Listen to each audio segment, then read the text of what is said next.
Alors, dans les vidéos précédentes, on a vu ce qu'était le CECRL et à quoi il aspirait. On a ensuite parlé des compétences présentées par le CECRL. Aujourd'hui, on va parler des niveaux définis par le CECRL. Le cadre européen commun de référence pour les langues, CECRL, propose des niveaux de référence communs qui vont de A1 à C2 qui sont définis et complétés par des descripteurs.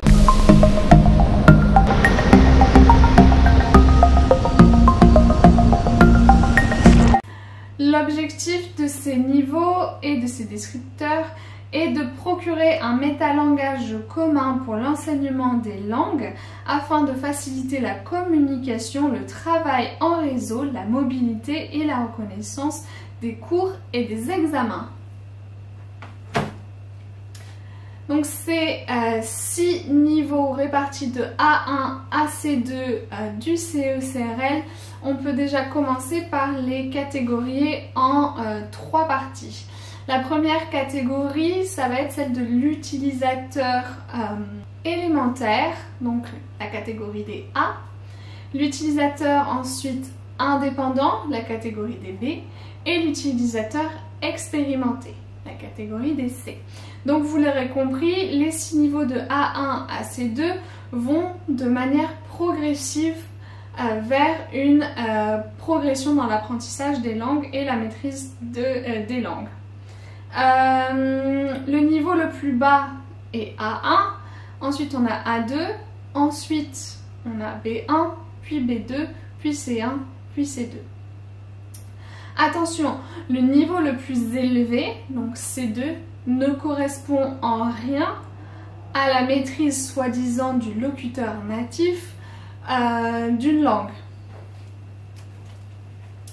Pour vous citer le CECRL, il est écrit que le plus haut niveau n'a absolument rien à voir avec ce qui est parfois comparé à une performance du locuteur natif, mais plutôt le but est de caractériser le degré de précision, d'adéquation et d'aisance de la langue que l'on trouve dans le discours de ceux qui ont été des apprenants de haut niveau. Juste pour l'anecdote, en 1977, il y avait un dispositif qui comprenait un 7e niveau qui était proposé par David Wilkins. On a retenu que les 6 premiers puisqu'on a estimé que le 7e allait au-delà du cadre de l'enseignement général des langues, mais sachez qu'en Suisse, il existe un 7e niveau pour les étudiants d'interprétation et de traduction, donc un niveau supérieur au niveau C2. Sur internet, vous allez trouver la page du Conseil de l'Europe dédiée au niveau du CECRL et on a 3 documents disponibles. Le premier, c'est les niveaux, une échelle globale des niveaux. Le deuxième, c'est une grille d'auto-évaluation. Et le troisième, c'est les aspects qualitatifs de l'utilisation de la langue parlée.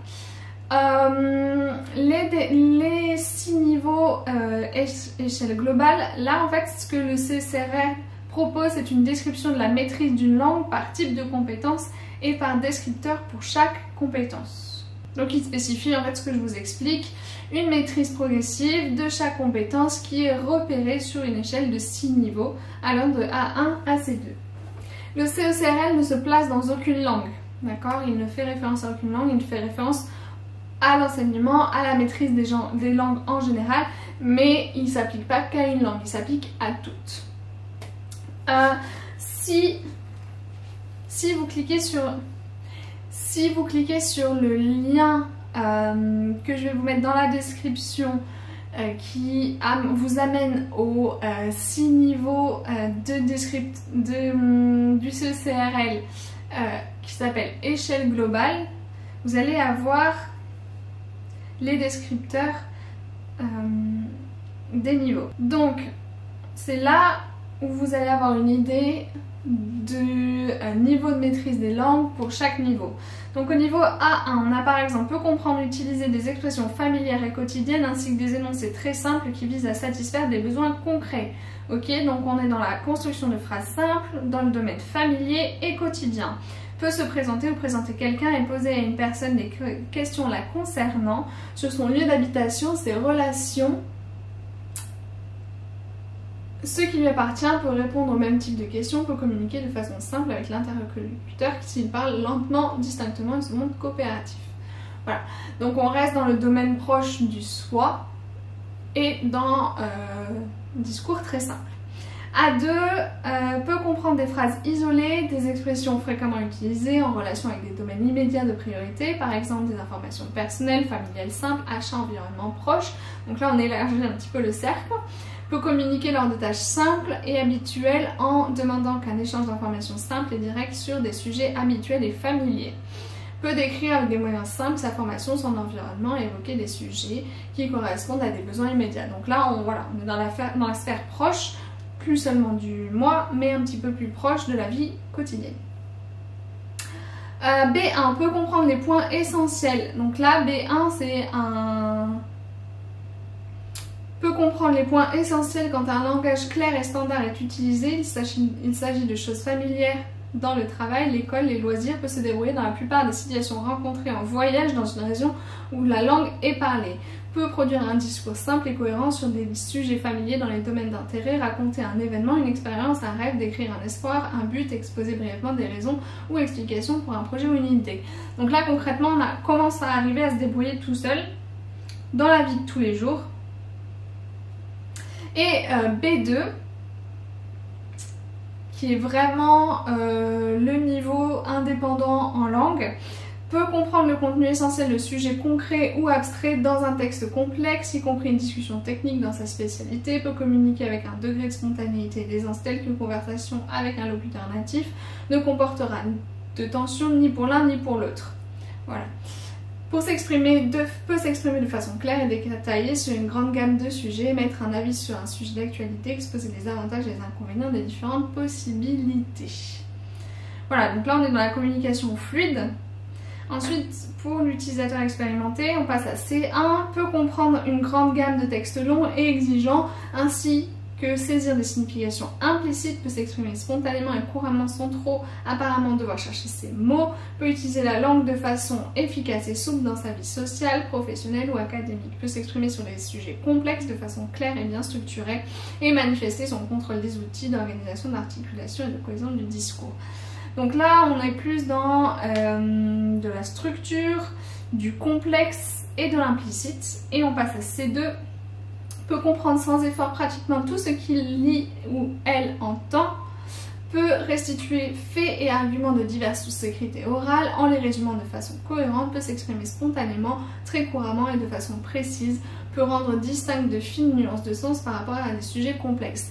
Donc là, on avance certes dans la maîtrise de la langue, mais on avance aussi dans les facultés cognitives que ça implique. Puisque là, on va avoir des niveaux cognitifs du style argumenter, juger, critiquer, qui vont être de niveau 6. Donc on dit souvent qu'on augmente aussi en niveau d'étude, ou en tout cas en réflexion. Un document important sur cette page du Conseil de l'Europe, ça va être la grille d'auto-évaluation. Donc là, en fait, en fonction des niveaux, l'apprenant peut venir évaluer son niveau pour chaque activité langagière. Donc c'est super important puisqu'en fait, ça va lui permettre de pouvoir se positionner dans sa maîtrise de la langue. Là, par contre, la grille d'auto-évaluation, elle est appliquée à la langue. Donc là, il faudra choisir le français. Ensuite, on a une grille d'évaluation qui permet d'évaluer la capacité de production orale et se concentre sur les aspects qualitatifs de l'utilisation de la langue. Donc là, en gros, c'est quand vous avez un niveau en production orale à évaluer, ça permet d'évaluer les critères plutôt qualitatifs et pas seulement quantitatifs, c'est-à-dire le nombre ou quels éléments sont là, mais plutôt les aspects qualitatifs de la langue parlée. Donc ça, c'est un outil super intéressant si vous avez à évaluer de l'oral. Voilà, donc les niveaux du CECRL et leur descripteur vont vous permettre d'évaluer un niveau général de vos apprenants. Donc c'est-à-dire qu'en fonction de l'auto-évaluation ou de l'évaluation diagnostique, donc les tests d'entrée que vous aurez fait vous allez avoir une idée du niveau général de vos ou votre étudiant. Par contre, la réalité qui se cache derrière, c'est pas seulement A1, A2, B1, B2, C1, C2, puisque les profils sont généralement différenciés. Si dans une activité langagière vous êtes B2 en l'apprenant est B2 en... si par exemple en profil général vous avez B2, ça ne veut pas dire qu'il est B2 partout. Il peut être A2 en compréhension orale, mais il peut être B2 en production écrite, C1 en production écrite. C'est vraiment cette idée que derrière un niveau d'un étudiant, d'un apprenant, il y a un profil beaucoup plus complexe, notamment en fonction des activités langagières. Il y a d'ailleurs une citation que je voulais vous donner du CECRL qui dit c'est pourquoi le CECRL propose autant d'échelles de descripteurs, c'est justement pour encourager les utilisateurs à élaborer des profils différenciés. En fait, dans le CECRL, vous allez voir, on a la grille échelle globale des niveaux avec les descripteurs que je vous donnais, mais on a aussi dans tous les CECRL des descripteurs, que ce soit pour chaque compétence ou que ce soit pour chaque activité langagière. C'est assez détaillé. Donc ça invite vraiment à réfléchir et à considérer l'apprenant dans toute la complexité de son profil. Et c'est aussi à recouper avec les besoins. C'est-à-dire que si vous avez un étudiant de profil B2, que celui-ci est excellent en tout ce qui va être interaction écrite, production écrite, compréhension écrite, mais que par contre il est totalement en dessous du niveau en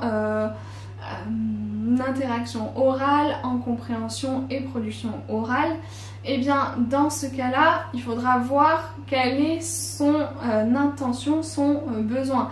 Si son besoin c'est de passer une certification comme le DELF B2, il faudra bien entendu au niveau B, essayer d'accompagner l'apprenant à ce qu'il arrive à un niveau B2 dans toutes les activités langagières pour qu'il passe le diplôme, le certificat. Cependant, si son intention, son besoin pédagogique, c'est seulement d'écrire des articles dans son domaine de spécialité à l'écrit, eh ben, il n'a peut-être pas forcément besoin des activités langagières qui vont involve de l'oral.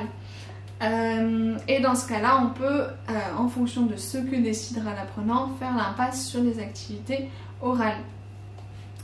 À l'inverse, si un apprenant vient vous voir et qu'il vous dit j'ai besoin de pouvoir voyager et me débrouiller tout seul dans un pays, eh bien vous allez fixer un niveau et les activités langagières ainsi que les compétences à développer en fonction de ce besoin-là. Donc voilà pour ce qui est du CECRL et des niveaux et de leurs descripteurs tels qu'ils sont définis par le CECRL.